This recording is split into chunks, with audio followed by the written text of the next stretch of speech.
आपने नोटिस किया है आजकल हर दूसरी फिल्म अपने आप को biggest thriller of the year या मैग्नस ओपस होने का क्लेम करती है। वेल हम थिएटर्स जाते हैं आधे पके ट्रेलर्स देखने के बाद ये सोचते हुए कि शायद ये फिल्म एक मास्टरपीस होगी। पर बाहर कैसे आते हैं हम, एक सिले हुए पॉपकॉर्न के साथ, राइट? वेल बॉलीवुड एक बहुत ही अजीब फेज से गुजर रहा है मेरे हिसाब से, जहां पर जो स्केल है फिल्म का वो बहुत मैसिव हो चुका है, बजट भर चुके हैं, बट जो सोल है फिल्म की, दो स्टोरी टेलिंग है, वो बहुत ही फीकी पड़ चुकी है and that is dying, right? आज हम लोग थोड़ा सा एनालिटिकल जाते हैं, बिना किसी अननेसेसरी अग्रेशन के देखते हैं कि क्या रॉ डेटाज है और बात करते हैं इन चीजों के बारे में which is actually dragging the Indian cinema down. सबसे पहले बात करते हैं the animal in the room की, which is actors fees and remunerations, right? एक सिंपल इकोनॉमिक्स का रूल क्या कहता है? You invest in the product, not just the packaging. पर हमारी इंडस्ट्री उल्टा काम करती है। Let's look at the numbers. बड़े मियाँ छोटे मियाँ को लीजिए। The reported budget was about 350 or 300 crores. Box office disaster. War 2 had a reported budget of over 400 crores, yet it underperformed expectations in its Hindi market, right? Well, the pattern is crystal clear. हमारे ए list actors जो है ना, वो एक film के 100 से 150 crore charge करते हैं, प्लस प्रॉफिट शेयरिंग भी। एवरेज 300 करोड़ की फिल्म में अगर 150 या फिर 100 करोड़ जितना जितना एक स्टार की पॉकेट में जाता है, तो अब आप देखिए कि राइटर, सेट डिजाइनर या टेक्नीशियंस के पास क्या बचेगा? चिल्लर, राइट? बॉलीवुड में भी काफी ऐसे एक्टर्स हैं जो बहुत चार्ज करते हैं, हेवी चार्ज करते हैं, बट द स्टूडियो इंश्योर कि प्रोडक्शन वैल्यू पे कोई कॉम्प्रोमाइज ना हो। यहाँ अगर स्टार ही 100 करोड़ ले जाएगा और राइटर्स को 20-30 लाख रुपए मिलते हैं एक ब्रिलियंट स्क्रिप्ट लिखने के, अब आप ही बताओ, if a 300 crore film means nothing, right? अगर वो उसका 60% सिर्फ एक हीरो के सैलरी में जा रहा है, so this isn't a filmmaking, like this is what is this is simple wealth transfer। इसी बजट का जो एक मिसमैच है ना, वो है डायरेक्ट रिजल्ट। जो हमारा सेकंड पॉइंट है which is the VFX tragedy. India एक सुपर पावर है, we all know that, right?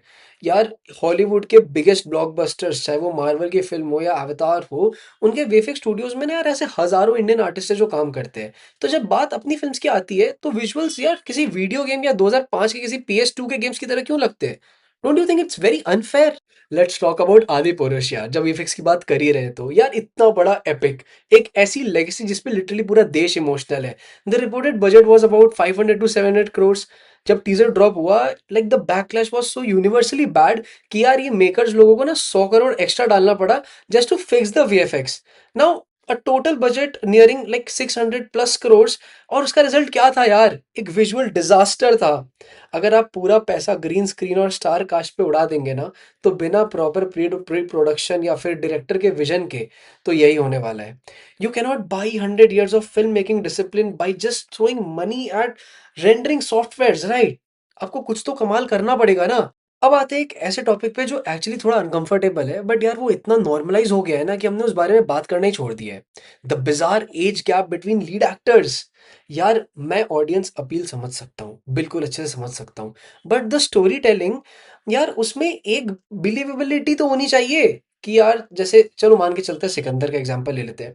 क्या एज होगी सलमान खान की? 59-60 अप्रोक्स, राइट? उनके ऑपोजिट में कौन था? रश्मिका मंदाना, जो 28 years की थी। यार 31 साल का एज गैप। सम्राट पृथ्वीराज अगर मेरे एग्जांपल में आ रहा है, तो यार अक्षय कुमार की एज वाज अबाउट 55-56। मानुषी चिल्लर की 25 साल की थी, यहाँ पे फिर से 30 साल का गैप है। तो यार ये तो बहुत ही ज्यादा प्रॉब्लमेटिक है ना। हमारे 60 साल के बूढ़े सुपरस्टार्स एक कॉलेज रोमांस में इन्वॉल्व हो जाते हैं या फिर एक फोर्स्ड यूथफुल एनर्जी पोर्ट्रे करने की पूरी कोशिश करते हैं, and trust me, it doesn't look heroic anymore. It breaks the illusion of the film, right? यार we have brilliant actresses of 30-40 year old, लेकिन उनको साइडलाइन कर दिया जाता है क्योंकि सिस्टम को चाहिए 20 साल की एकदम fresh fresh actresses, which is completely fine, but casting तो सही होनी चाहिए। सिर्फ स्टार्स की नहीं, फिल्म्स के स्क्रिप्ट्स की जो एक अलग तरह की भूख है ना, एक रेलेवेंट रहने की, फोर्स्ड रेलेवेंस की, उसके बारे में बात करते हैं। एक सीरियस थ्रिलर चल रही है, समझ लो, लाइक सस्पेंस अपने पीक पे है, और उसी टाइम पर अचानक से एक आइटम सॉन्ग शुरू हो जाता है जिसका प्लॉट से कोई लेना देना नहीं है, या फिर जबरदस्ती एक दूसरे स्टार्स का कैमियो हो जाता है, सलमान खान आ जाते हैं। जरूरी नहीं है यार, हर फिल्म यूनिवर्स डिमांड नहीं करती है। हर फिल्म का एक सिनेमैटिक यूनिवर्स अगर आप बनाने जाओगे तो बहुत ज्यादा ही रायता फैला दोगे, जो रायता फैलाया जा रहा है। Okay, the rant is over, लेकिन एक सिल्वर लाइनिंग है। Audience, they are waking up, right? 2024, 25 या 26 के बॉक्स ऑफिस नंबर्स में देखूं, तो एक बहुत ही सिंपल क्लियर स्टोरी बता रहे हैं कि स्टार पावर अब एम्प्टी थिएटर्स को नहीं भर सकते। Content is finally demanding its throne back. जब तक प्रोड्यूसर्स आधी बजट स्क्रिप्ट्स को और राइटर्स को नहीं देते ना, तब तक ये साइकिल लेकिन चलती रहेगी। सो आई रियली वांट कि वो इन्वेस्ट करे। मैं नहीं बोल रहा कि पूरा का पूरा दे दे बजट अपना स्क्रिप्ट्स में और राइटर्स में, लेकिन एक अच्छा अमाउंट दे ताकि एक अच्छी स्टोरी निकल के आए। बिकॉज सिनेमा यार वो एक आर्ट फॉर्म है। It's not a money laundering scheme, right? या वो कोई ईगो बूस्टिंग एक्सरसाइज नहीं है। We deserve better films and frankly the industry owes that to us, right? Lastly मैं जानना चाहूंगा आपका क्या कहना है इस बारे में।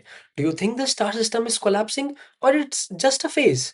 मुझे ज़रूर बताना कमेंट सेक्शन में। I would love to hear your views on this. So I just end this video. This is your Shreyansh. मुझे फिल्में देखना बहुत पसंद है। सब्सक्राइब करो यार और मुझे बताओ कि मैं नेक्स्ट किस टॉपिक पे वीडियो बनाऊं। Thank you.